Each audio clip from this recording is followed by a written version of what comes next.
Hi, this is Mrs. Connors with another read aloud about a real person.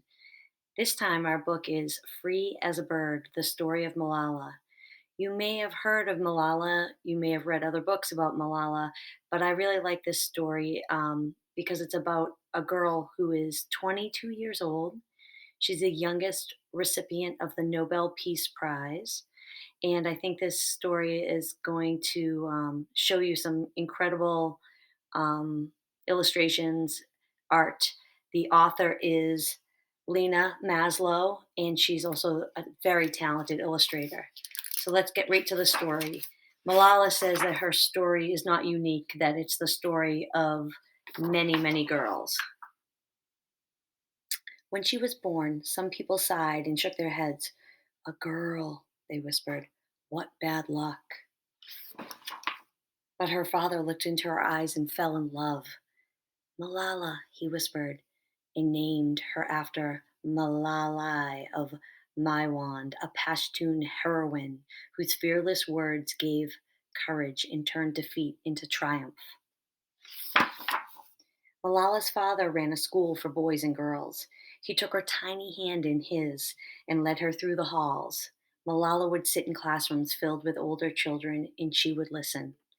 And before she could really speak, she would wander into empty rooms and teach. As Malala grew, she realized that women in Pakistan did not have the same rights as men. Women, like her mother, had to hide their faces. They were expected to marry young and have children. They could not be anyone they wanted to be when they grew up. Malala watched her brothers fly kites from the roof. She wanted to be free like the kites. She wanted to fly. Malala said she would not follow those rules when she grew up, and while others around her would frown in disapproval, her father would say and smile, "That is my daughter. Malala will be as free as a bird." And Malala did feel free within the doors of her school, within the covers of a breathtaking book, within the patterned pages of calculus and chemistry. She loved to participate in public speaking contests at school and would often win. Her father said, "You should be a politician." Malala laughed and shook her head. She would be a doctor. Her father said, "You could help create a society where any girl could become a doctor." But then a new enemy came to Pakistan. At first, the enemy hid within the radio.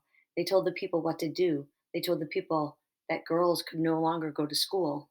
Then the enemy came out of hiding. They punished people who did not listen to them. They blew up schools for girls. The government sent an army to fight the enemy, and a war began. At night, Malala and her brothers hid in their parents' room as the two sides fired at each other. But during the day, Malala secretly went to school. Malala's father was not afraid. He spoke out and begged people to stand up to the enemy's demands. Malala watched her father's speeches.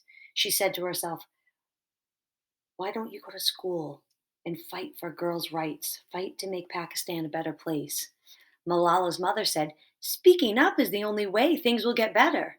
So Malala began to talk about the importance of schools for girls. "No one will stop me," she said. "I will get my education." But the enemy began to threaten Malala and her father. They told Malala's father, "Do not teach girls." They told Malala, "Do not talk about girls and education." One day, Malala's father told her she should stop speaking out because it was getting too dangerous. But Malala said, "This is now my calling. You were the one who said that if we believe in something greater than our lives, then our voices will only multiply. I will protect your freedom. I will protect your freedom, Malala," said her father. "Carry on with your dreams."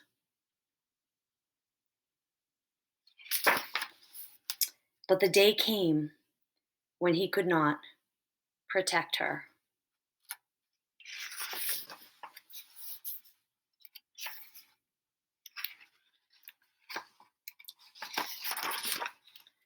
For 7 days, Malala slept and dreamed.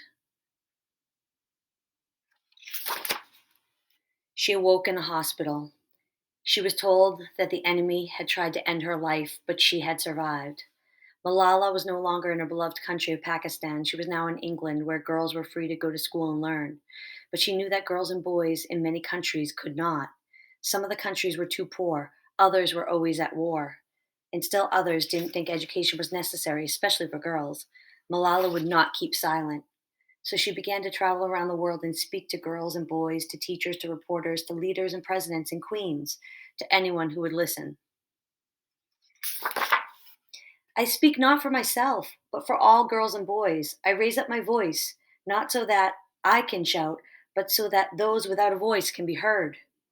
Those who have fought for their right to live in peace, their right to be treated with dignity, their right to equality of opportunity, their right to be educated. One child, one teacher, one pen, and one book can change the world. And Malala's father watched and said, "Look at her. Don't you think she is meant for the skies?" And this is a quote from Malala.